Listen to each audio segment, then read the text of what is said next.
Hello my dear student, welcome back again.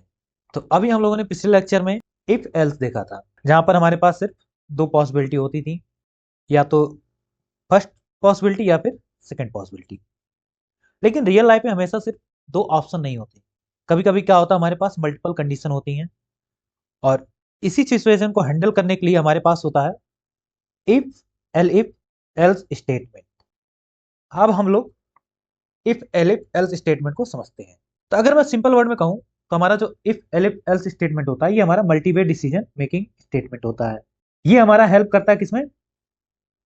Multiple condition में से एक ब्लॉक को चूज करने में हेल्प करता है। अब जैसे आप अगर एक एग्जांपल लो कि आप या कॉलेज में हो या फिर लाइफ स्कूल में हो, तो वहां पर क्या होता है, यहाँ पर एग्जाम्स होते हैं।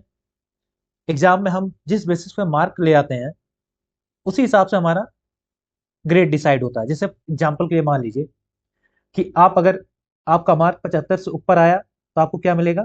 डिस्टिंक्शन। अगर सिर्फ 60 से ऊपर आया, तो क्या मिलेगा आपको? First division. अगर आपका मार्क 40 से ऊपर आया, तो क्या होगा? तो आप सिर्फ पास होंगे। वहीं पर अगर आपके मार्क्स 40 से कम आए, लेस देन 40, तो उस सिनारी में क्या होगा? आप फेल हो जाएंगे। तो यहां पर हमारे पास क्या, हमारे पास सिर्फ दो ऑप्शन नहीं है, यहां पर हमारे पास मल्टीपल आउटकम्स हैं। तो यहां हम सिंपल इफ एल्स यूज नहीं कर सकते। तो यहां पर हमें क्या यूज करना होगा? If else statement. तो इसमें क्या होता है, इसमें हमारा जो इफ होता है वो चेक करता है फर्स्ट कंडीशन को। एल इफ क्या करता है, हमारा एडिशनल कंडीशन को चेक करता है। एल्स हमारा तब एग्जीक्यूट होता है जब हमारे सारे कंडीशन फॉल्स हो जाते हैं। चलिए हम इसको सिंटेक्स को देखते हैं, तब आपको ज्यादा क्लियर होगा। यहां पर इफ एल्स के स्टेटमेंट में, इसके सिंटेक्स में क्या होता है, हम सबसे पहले इफ लिखते हैं, हमारा जो कंडीशन वन होता है उसको लिख लेते हैं, और फिर जो उस कंडीशन के अंदर जो हमें कोड एग्जीक्यूट करना, उसको हम मेंशन करते हैं। फिर हम इफ के पैरेलल में अगला लिखते हैं लाइन एल इफ। ये लाइन आप ध्यान रखिएगा, हम एल इफ के साथ में भी अपना अगला कंडीशन रख देते हैं जो हमें कंडीशन देना होता है इसके अलावा, और फिर उसके अंदर अपना स्टेटमेंट लिख देते हैं। इसी तरीके से अगर हमारे पास मल्टीपल कंडीशंस हैं, मान लीजिए हमारा पहला कंडीशन हो गया, दूसरा कंडीशन हो गया, ऐसे हमारे पास 4-5 कंडीशन और हैं जो कि हमें फुलफिल कराने हैं, तो हम यहाँ पर एल इफ लगा लगा के मल्टीपल कंडीशन लिख देंगे, और लास्ट में हम लिखेंगे एल्स में। हमारा एल्स होगा जब इन सभी कंडीशन में से कोई भी कंडीशन ट्रू नहीं होगा, तब हमारा एल्स पार्ट चलता है। इसमें ये ध्यान रखेंगे, हम एल्स में भी कोई कंडीशन नहीं लिख सकते जैसे हम बाकी सब में करते थे। इफ एल्स में हमारा जो एल्स के साथ में हम कंडीशन नहीं लिख सकते हैं। तो ये था इसका सिंटेक्स। अब हम लोग इसके एक बार वर्किंग को समझ लेते हैं, कैसे ये काम करता है। तब उसके बाद हम आपको एक एग्जाम्पल से समझाते हैं। इसमें क्या होगा, सबसे पहले हमारा जो इफ में है वो कंडीशन चेक होगा, मतलब कंडीशन वन हमारा चेक होगा। अगर ये कंडीशन ट्रू हो गई, तो हमारा ये कंडीशन वन का जो स्टेटमेंट है ये चलेगा। अगर हमारा ये कंडीशन जो है फॉल्स हो गया, तब क्या होगा, तब हमारा जो पाइथन है वो हमारा नेक्स्ट कंडीशन को चेक करेगा जो हमारा कंडीशन टू है। ये हमारा जो एल इफ में कंडीशन टू लिखा हुआ इसको चेक करेगा। जैसे ही कंडीशन ट्रू मिलती है, तो इस ब्लॉक को एग्जीक्यूट करेगा जो ब्लॉक के अंदर कंटेंट है। अगर ये भी कंडीशन फॉल्स हो गई, तो हमारा पाइथन अब क्या करेगा, अब हमारा अगले कंडीशन को चेक करेगा। कौन सा है? कंडीशन थ्री जो एल इफ में लिखा हुआ है। अगर ये ट्रू हुआ, तो हमारा स्टेटमेंट चलेगा जो कंडीशन थ्री के अंदर में है। अगर फॉल्स हुआ, तो ये स्टेटमेंट नहीं चलेगा। हमारा पाइथन तब उसके बाद क्या करेगा, फाइनली हमारा एल्स को एग्जीक्यूट कर देगा। एल्स के अंदर में जो भी कंटेंट होगा वो हमारा एग्जीक्यूट होकर आ जाएगा। चलिए हम इसका एक एग्जांपल देखते हैं, तब आपको ज्यादा क्लियर हो जाएगा। जैसे ये हमारा एक एग्जांपल है ग्रेडिंग सिस्टम का। मान लीजिए हमारा, आपने मार्क्स 68 मार्क्स आपने गेन किए एग्जाम में अपने। जो आपके यहाँ का सिस्टम बना हुआ है ग्रेडिंग का, वहां पर इस तरीके का लॉजिक लिखा होगा कि अगर आप 75 या 75 से ज्यादा मार्क गेन करेंगे तो आपको डिस्टिंक्शन मिलेगा। अगर आपका मार्क 60 या 60 से ज्यादा है तो आपको फर्स्ट डिवीजन मिलेगा। यदि आपका मार्क 40 से ज्यादा, तो आपको सिर्फ क्या दिखेगा रिजल्ट में? पास।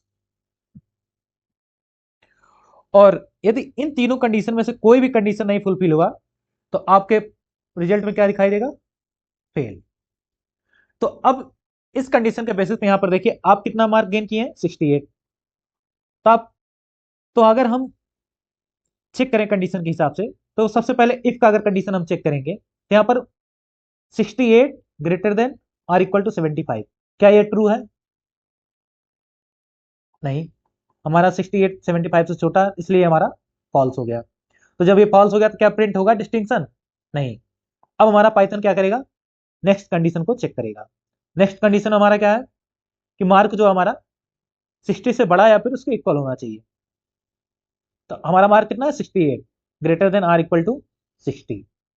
क्या ये कंडीशन ट्रू है? बिल्कुल, 60 हमारा 68 से बड़ा होता है, तो यहाँ पर हमारा आउटपुट, यहाँ पर हमारा कंडीशन इवेल्यूट होकर क्या आ जाएगा?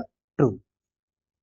तो अब पाइथन क्या करेगा? अब इसके अंदर में आएगा, यहाँ इसके अंदर में क्या लिखा हुआ? Print first division. तो ये स्टेटमेंट एग्जीक्यूट हो जाएगा, तो हमारा क्या हो गया? First division. और यहीं पर हमारा प्रोग्राम एंड हो जाएगा। इसके अलावा पाइथन हमारा जो नेक्स्ट कंडीशन लिखा है ये वाला, इसको चेक नहीं करेगा, ना ही एल्स पार्ट को एग्जीक्यूट करेगा। तो ये था हमारा पाइथन का इफ एलिफ एल्स। चलिए हम एक बार इसको एग्जीक्यूट करके दिखाते हैं आपको सिस्टम पे, जुपिटर लैब में, तो आपको ज्यादा क्लियर हो जाएगा वहां पर। अभी हम लोगों ने जो एग्जांपल को डिस्कस किया था थ्योरेटिकल, अब उसको हम लोग करके देखते हैं एक बार। तो यहाँ पर हमारा मार्क कितना था? 68 था। तो पाइथन सबसे पहले पहला कंडीशन चेक किया, तो हमारा यहाँ फेल हो गया इवैल्यूएट होके, क्योंकि 68 जो होता है हमारा 75 से छोटा आता है। अब हमने हमारा पाइथन का है अगले कंडीशन को चेक करने के गया, तो यहाँ पर क्या था? हमारा मार्क्स जो होने चाहिए थे वो 60 प्लस होने चाहिए थे, 60 से इक्वल है उससे ऊपर हो। तो हमारा मार्क कितना है? 68। तो यहाँ पर हमारा कंडीशन ट्रू हो गया। तो जब हमारा कंडीशन ट्रू हो गया तो अब इसके अंदर में आएगा पाइथन। तो पाइथन क्या देखेगा? Print first division. तो हमारा पाइथन प्रिंट कर देगा फर्स्ट डिवीजन। तो हमारा आउटपुट क्या आ गया यहाँ पर? First division. अब हम इसी में मार्क को चेंज कर करके डिफरेंट डिफरेंट देखते हैं। जैसे मान लीजिए हमारा मार्क अगर हमने गेन किया 78, तो इस सिनारियो में क्या होगा? पाइथन सबसे पहले चेक किया पहले कंडीशन को, तो यहाँ हमारा मार्क कितना है? 78, जो कि हमारा 75 से बड़ा है। तो यहाँ पर हमारा क्या होगा? ये वाला पार्ट एग्जीक्यूट हो जाएगा, डिस्टिंक्शन। तो हमारा आउटपुट में क्या आएगा? डिस्टिंक्शन। जब ये हमारा पार्ट ट्रू हो गया तो पाइथन और आगे चेक करने की नीड ही नहीं है, इसी पर हमारा प्रोग्राम एंड हो जाएगा। अब हम इसी में और देखते हैं। जैसे मान लीजिए अगर हमने मार्क पाया 43, तो अब इस सिनारियो में क्या होगा? पाइथन आएगा सबसे पहले पहले कंडीशन को चेक करेगा इफ वाले को। यहाँ पर क्या है? Mark greater than or equal 75, तो हमारा 43 क्या होता है? 75 से छोटा होता है। तो ये वाला कंडीशन हमारा फॉल्स हो गया। अब पाइथन क्या करेगा? नेक्स्ट कंडीशन चेक करेगा। नेक्स्ट कंडीशन क्या है? मार्क जो है हमारा 60 से एबव या फिर उसके इक्वल होना चाहिए। तो इस सिनारियो में क्या हमारा हमारा मार्क 43 है, जो कि 60 से कम है। तो ये भी कंडीशन हमारा फॉल्स हो गया। अब तीसरा वाला कंडीशन चेक करेगा। इसमें क्या जो मार्क्स है वो हमारा 40 से एबव होना चाहिए या 40 के इक्वल होना चाहिए। तो हमारा मार्क कितना है? 43 है। तो अब ये हमारा यहाँ पर कंडीशन ट्रू हो गया। तो हमारा पाइथन क्या प्रिंट कर देगा? ये प्रिंट करेगा पास। अब हम इसी में एक और एग्जांपल देखते हैं। जैसे मान लीजिए अगर हमने 35 गेन किया, तो अब क्या होगा? वही सेम प्रोसेस फिर पाइथन यूज करेगा।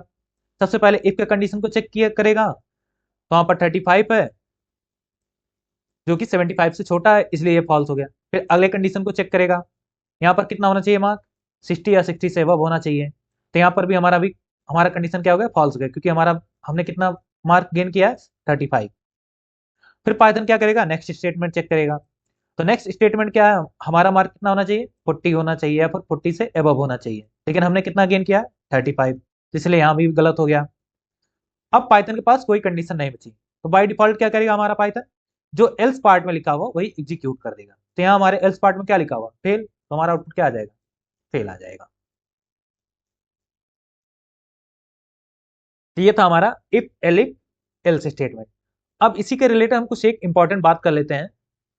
इसमें आप ये इसके सिंटेक्स रिगार्डिंग है, इसमें आप ये बात हमेशा ध्यान रखिएगा कि जो हमारा ये एल्स पार्ट है ये हमेशा लास्ट में होगा, ये कभी भी बीच में नहीं आ पाएगा, मतलब कि एलिफ के सबसे लास्ट में ही होगा। जैसे मैं आपको एग्जांपल दिखाऊं, मान लीजिए यही एल्स पार्ट है, हमने इसको यहां पर रख दिया एल इफ से ऊपर,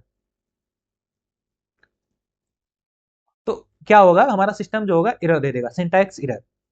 ये देखिए क्या आ गया, elif block follow an else block, ये हमारा सिंटैक्स एरर दे गया। तो हमारा जो एल्स होगा ये हमेशा सबसे नीचे होगा, और हमारे प्रोग्राम में मल्टीपल एलिफ हो सकते हैं, ये कोई जरूरी नहीं एक ही हो या दो, हम यहाँ पर कई एलिफ स्टेटमेंट यूज कर सकते हैं। इसमें आप इंडेंटेशन का ध्यान रखिएगा, और ये कॉलन गलती से भी ना भूलिएगा, नहीं तो यहाँ पर भी आपका सिंटैक्स एरर आएगा। अब हम लोग चलते हैं इफ एलिफ एल्स ब्लॉक का स्टेटमेंट का फ्लो चार्ट रिप्रेजेंटेशन देख लेते हैं, जो कि हमारे AK2 एग्जाम में आते हैं। तो हमारा यहाँ पर क्या हुआ, प्रोग्राम स्टार्ट हुआ, पाइथन ने क्या किया, सबसे पहले कंडीशन 1 चेक किया, अगर कंडीशन 1 ट्रू है तो हमारा एग्जीक्यूट करेगा इफ ब्लॉक को, और हमारा प्रोग्राम एंड हो जाएगा। अगर हमारा कंडीशन 1 ट्रू नहीं हुआ, फॉल्स हुआ, तब क्या करेगा, कंडीशन हमारा पाइथन जो है सेकंड कंडीशन को चेक करेगा। अगर सेकंड कंडीशन ट्रू है तो हमारा एलिफ ब्लॉक एग्जीक्यूट होगा और हमारा प्रोग्राम एंड हो जाएगा। अगर हमारा कंडीशन फॉल्स हुआ तो क्या होगा, जो हमारा एल्स ब्लॉक है वो एग्जीक्यूट होगा, और जब हमारा एल्स ब्लॉक एग्जीक्यूट होगा उसके बाद हमारा प्रोग्राम एंड हो जाएगा। तो ये था हमारा इफ एलिफ एल्स का फ्लो चार्ट रिप्रेजेंटेशन। तो इफ एलिफ एल्स में इतना ही है। अब हम लोग मिलते हैं नेक्स्ट लेक्चर में, वहां हम देखेंगे नेस्टेड इफ।